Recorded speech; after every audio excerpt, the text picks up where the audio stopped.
In Pittsylvania County, it has been a week since two boys were rescued after falling through a frozen pond.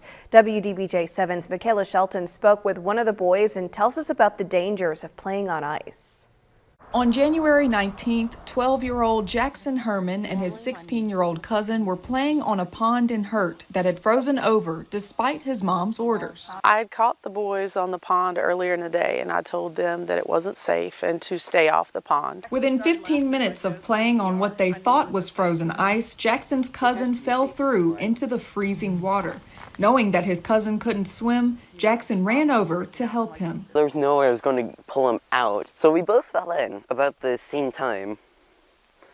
It was less than 30 seconds before I was in with him. After falling in and struggling to get back out, Jackson thought about his phone in his back pocket.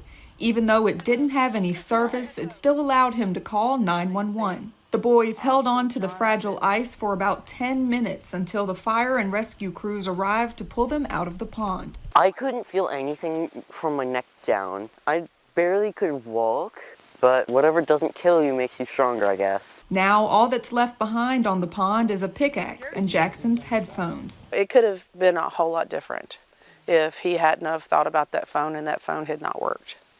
It was the difference between life and death, because I would probably have been pulling bodies out of the water. Jackson's mom grew up near the pond and says this is the first time she's ever seen it completely frozen over. Parents, talk to your kids, because in Virginia, very seldom do we have enough cold like we've had here recently for anything to really freeze over enough. This is not Minnesota, it's not Canada, it's not Alaska.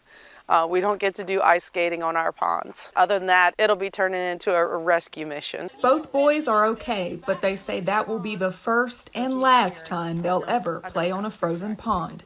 In Pittsylvania County, Michaela Shelton, WDBJ 7.